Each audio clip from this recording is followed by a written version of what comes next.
Chers frères et sœurs, incidemment, je vous offre donc une deuxième session sur la question de la loi. Et pour les vacances, on verra à la fin du culte. Et en repensant à ces deux textes bibliques que je vous ai lus, je repensais à ce que me disait un psychanalyste il y a quelque temps au sujet des entretiens qu'il avait dans son bureau. Il me disait, il y a une vingtaine d'années, les gens venaient me voir pour traiter de leur culpabilité. Au fond, la loi les accablait et ils avaient mauvaise conscience, ils avaient un sentiment de culpabilité dont le psychanalyste essayait de faire quelque chose pour libérer l'énergie qui était en quelque sorte rentrée en eux-mêmes. Et il me disait, ces derniers temps, ce que je constate, c'est qu'il n'y a plus du tout de sentiment de culpabilité pour la bonne et mauvaise raison que les gens ont complètement perdu de vue la question de la loi.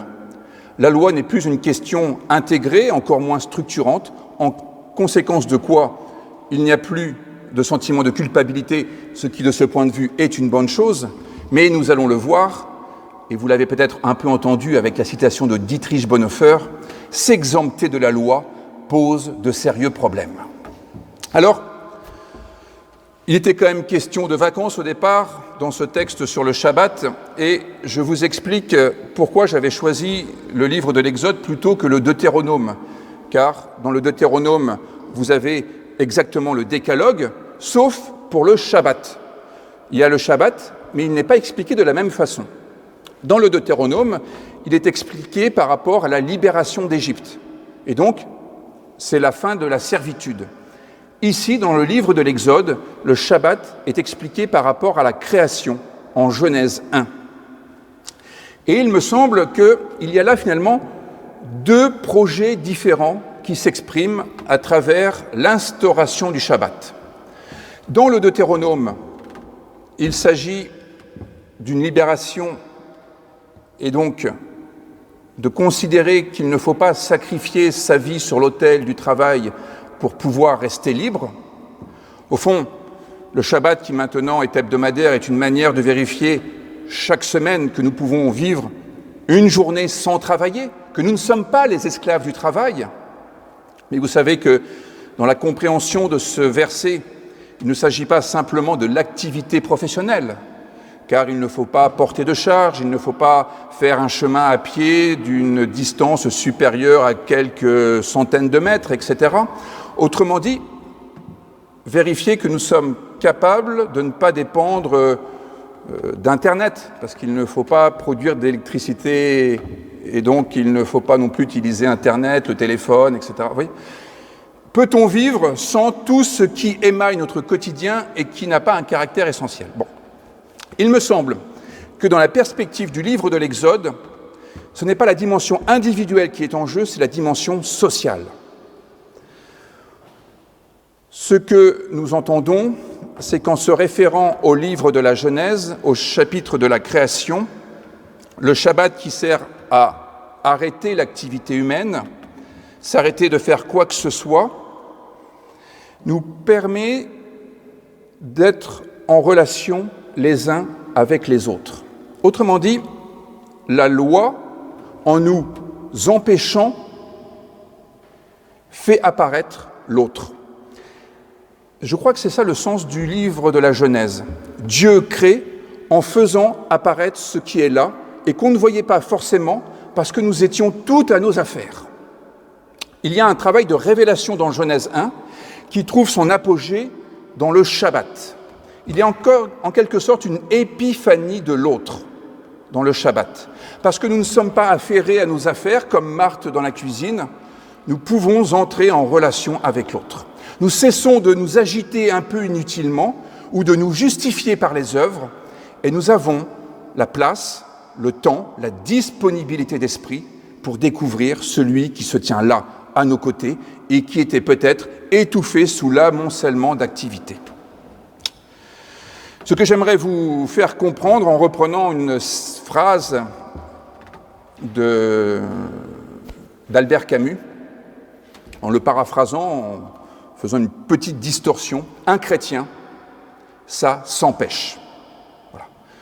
Alors, pour ceux qui sont un peu facétieux parmi vous, vous pourriez vous dire, je peux m'arrêter là, mais je vais essayer de vous expliquer ça quand même, donc ça va prendre un peu de temps.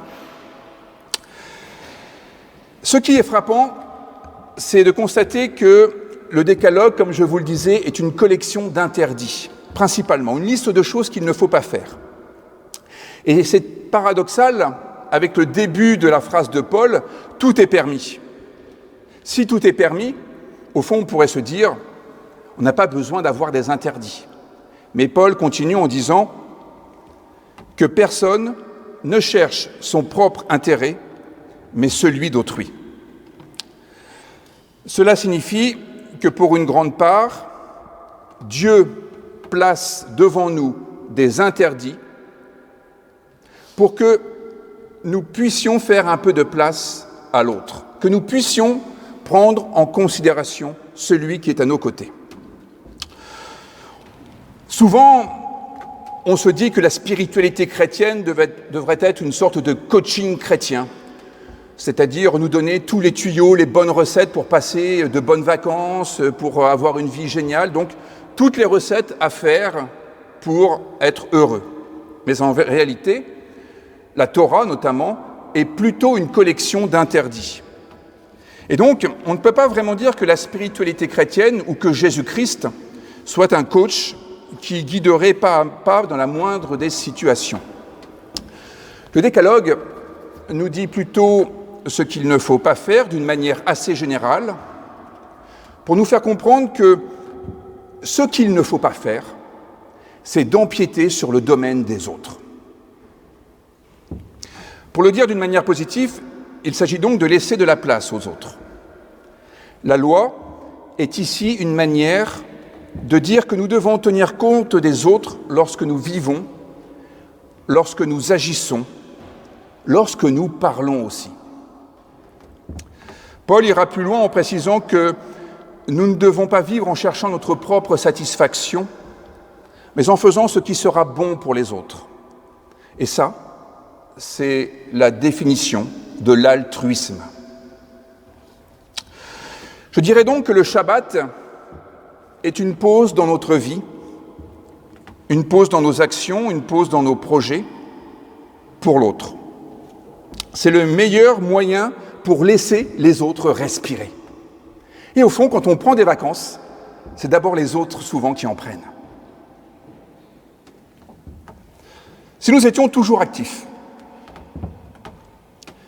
en faisant toujours plus pour prouver qu'on est quelqu'un de bien, nous en viendrions à empêcher les autres de vivre, nous ferions à leur place finalement. Le livre de l'Exode, en reliant le Shabbat à la création du monde, nous rappelle que nous ne sommes pas les créateurs du monde, que tout ne dépend pas de nous et qu'il faut donc mettre une limite à notre éventuel désir de toute puissance. Le Shabbat limite notre désir de toute puissance. Le Shabbat nous bride, et je reprends l'expression de Camus, il nous empêche. C'est dans Le Premier Homme, un livre sorti après son décès, qu'il a cette formule relative à ce qu'il écrit au sujet de son père, qui est témoin de massacres en Algérie, des massacres odieux. Je vous laisse lire si vraiment les détails sordides vous intéressent. Et une discussion s'engage entre son père et un ami pour savoir si cette violence et cette barbarie, cette boucherie étaient légitimes. Son ami lui dit « Moi, j'aurais fait pareil à leur place ». Et le père de Camus dit « Non, un homme, ça s'empêche ». Au sens où ça n'endosse pas les habits neufs du barbare au prétexte d'exercer le désir de vengeance, par exemple. Un désir qui peut être légitime dans une certaine mesure parce qu'il y a eu un crime odieux et qu'il faut faire justice, à ceci près que la vengeance n'est pas une manière de faire justice. Et donc, ce désir de vengeance doit s'empêcher, d'après Camus, d'après la morale chrétienne aussi. Un chrétien, un homme, un être humain, ça se retient, ça se limite pour laisser de la place à l'autre et de respecter la liberté de l'autre. Au fond, la loi pose des interdits pour limiter notre propension à prendre toute la place et à imposer notre volonté à tout va.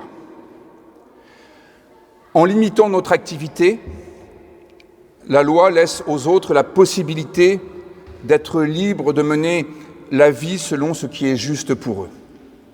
Et c'est la raison pour laquelle le philosophe John Locke, au XVIIe siècle déjà, appelait à une séparation entre l'Église et l'État, en quelque sorte, pour une raison qui est beaucoup plus philosophique que la chasse au cléricalisme. Au fond, l'idée était la suivante, c'est qu'il n'appartient pas à l'État ou à un gouvernement de décider ce qui rendra les gens heureux. Le bonheur n'est pas l'affaire d'un État ou d'un gouvernement. Lorsque c'est le cas, la société se transforme en camp de redressement. Et visiblement, c'est l'avenir que certains promettent à Taïwan s'ils ne font pas preuve de soumission à la Chine. C'est du moins ce qu'a dit l'ambassadeur de Chine en France. Il a promis une rééducation pour ceux qui n'étaient pas suffisamment patriotiques à ses yeux. Un homme, un humain, a fortiori un chrétien, ça s'empêche pour ne pas causer de tort à autrui. Le Shabbat, c'est une façon aussi de ne pas projeter notre désir ou notre idée de ce qu'est une vie bonne sur autrui. Et ainsi, on évite un peu de rendre pénible la vie de son prochain ou, comme c'est le cas avec l'exemple que prenait Albert Camus dans Le Premier Homme, cela évite de devenir semblable à ces assassins barbares en Algérie. Mon premier point est donc de considérer que la loi, avec ses interdits, est nécessaire pour faire société. Tout faire, ce serait empêcher les autres de vivre. Mon deuxième point est que tout faire, ce serait faire ce qui ne nous est pas bénéfique non plus. Que tout soit permis signifie que tout est possible. Et de fait, tout ce à quoi vous pensez est possible. Pensez à quelque chose, et si vous vous en donnez les moyens, vous pourrez le faire. Mais pour autant, est-ce une bonne idée? Pas sûr. C'est plus ou moins facile à réaliser, mais c'est possible. Mais tout ce qui est possible n'est pas pour autant souhaitable. Parce que tout ne fait pas grandir, tout n'édifie pas, pour reprendre le terme de Paul, à commencer par nous. Non seulement il n'y a aucune grandeur à se comporter de manière inhumaine, mais il se pourrait que nous soyons nous-mêmes victimes de nos agissements en pareil cas. C'est la raison pour laquelle il importe de fixer des limites. Voyez-vous, ne pas faire de la moto à un enfant de 8 ans, je veux dire lui faire piloter une moto et lui faire des compétitions, c'est peut-être le brider, c'est certainement l'empêcher. Mais l'empêcher, c'est lui permettre de ne pas mourir sur le circuit lors d'une compétition comme la semaine dernière. C'est là un paradoxe, mais se limiter peut être une manière de nous augmenter et d'augmenter notre liberté. Ne pas faire, ne pas agir, ce peut être une action au sens de se retenir, au sens de résister à la tentation d'un plaisir immédiat dont la finalité, elle, n'aura rien de plaisante. La loi est faite d'interdits qui sont utiles pour les autres, qui sont utiles pour nous-mêmes. Sans interdit, que se passerait-il? En fait, nous vivrions dans une terreur permanente. Sans interdit, nous serions tous des menaces les uns pour les autres. C'est ce qu'explique un autre philosophe, Thomas Hobbes, dans le Léviathan. Ce serait la guerre de tous contre tous. Et c'est la raison pour laquelle la loi, au sens des interdits, est nécessaire. Ça nous permet de souffler. Sans interdit, la vie quotidienne serait un rapport de force permanent. Il faudrait en permanence lutter pour sa survie contre les autres. Et ce serait vraiment invivable pour les autres, invivable pour nous-mêmes.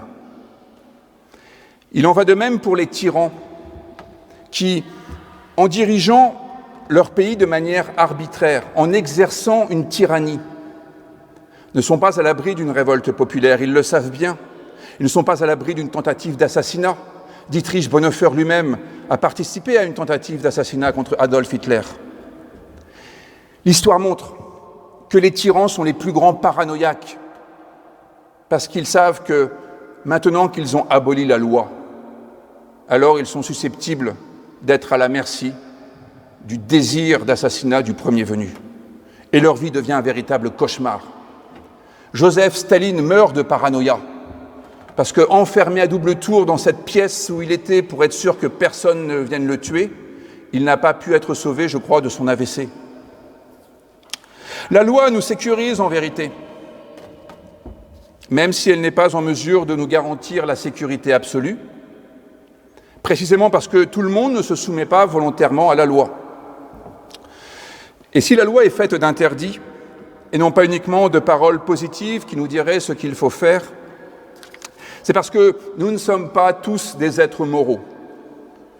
Et dans une bonne anthropologie réformée, nous pourrions dire que nous sommes même pécheurs, ce qui signifie que nous n'avons pas encore bien intégré l'espérance divine, que nous avons besoin de progresser. La loi nous aide en ce sens.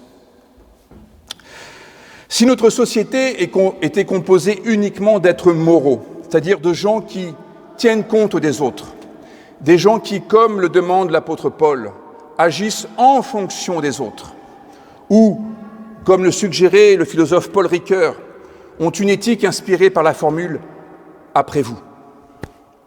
Eh bien, dans ce cas, nous pourrions nous contenter de la règle d'or formulée en Matthieu 7 « Tout ce que vous voulez que les hommes fassent pour vous, vous aussi, faites-le de même pour eux ».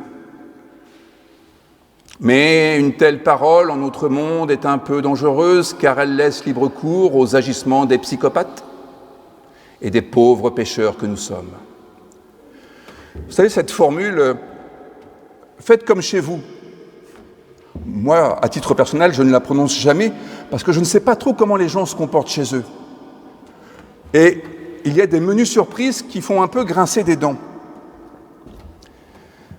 Et puis, on peut, dans un registre plus tragique, penser à certains qui ont des pulsions qui ne sont pas des pulsions de vie et qui peuvent du coup devenir la règle. Il faut donc poser des limites qui sont utiles aussi bien pour les autres que pour nous-mêmes. Je finirai sur une note plus légère en voyant un autre intérêt personnel à établir une liste d'interdits. C'est de soulager l'esprit et de lui autoriser quelques vacances. En effet, si nous convenons ensemble de ce qui est interdit, cela nous permet de savoir si nous commettons ou non une infraction. Et du coup, cela nous permet de limiter notre tourment intérieur. Car nous n'avons plus à nous interroger à l'infini pour savoir si nous avons mal fait ou non. Les interdits soulagent l'esprit de celui qui se soumet à la règle, car il n'aura pas à craindre qu'on lui fasse de reproches s'il a obéi à la loi. Cela ne soulagera pas sa conscience, qui lui demandera s'il a fait valoir ses talents, s'il a aimé son prochain, sachant que l'amour est une exigence infinie. Mais l'esprit, lui, sera soulagé, car il ne sera pas torturé pour savoir s'il a ou non enfreint la loi. Et donc, une pause est possible. Voyez-vous, la loi, par ses interdits, n'offre pas le bonheur. Nous l'avons vu la semaine dernière, c'est l'affaire de l'Évangile de métamorphoser la loi en un pouvoir créateur personnel qui nous rend capables d'être l'artisan d'un monde où il est possible d'éprouver une joie véritable. Mais pour pouvoir créer une œuvre d'art, pour faire de ce monde une œuvre d'art, encore faut-il intégrer les règles du vivre ensemble. Encore faut-il intégrer la loi. En Chine, il y a aussi de bons aspects positifs. Quand quelqu'un veut apprendre à peindre, à dessiner, il se met à l'école d'un maître. Et pendant des années, ce qu'il doit apprendre, ce sont les techniques de base et apprendre à faire comme fait le maître. Et ensuite, il pourra inventer son style, il pourra créer sa touche et déployer son propre art pour faire mieux, pour faire plus beau. Mais avant tout, il faut intégrer le minimum syndical. Et bien souvent, on estime que la peinture de Pablo Picasso, c'est une peinture qui ne vaut pas grand-chose. Pas nous ici. Mais voyez ces œuvres de jeunesse. Elles montrent qu'il avait intégré le classicisme, qu'il était capable de peindre selon les règles du siècle précédent. Et ensuite, il a pu développer son art. Vous en pensez ce que vous voulez, mais en tous les cas, ne considérez pas que Picasso ne savait pas peindre. Il savait et il a inventé quelque chose, que cela vous satisfasse ou que cela ne vous satisfasse pas. La loi ne produit pas notre bonheur, mais elle permet de donner les conditions indispensables pour que nous puissions produire notre bonheur. Au fond, la loi nous sauve des dangers mortels qui nous guettent et qui nous empêcheraient de nous épanouir. Elle sauve des dangers sociaux en posant des limites à différentes formes de tyrannie qui pourraient réduire à rien des personnes ou des groupes sociaux. La loi, avec ses interdits, sauve du danger existentiel qui consiste à vivre dans l'inquiétude permanente d'être menacé par autrui ou d'être soi-même un danger pour autrui. Pour autant, les rédacteurs bibliques n'ont jamais vu dans la loi un absolu. La loi, ce n'est pas Dieu.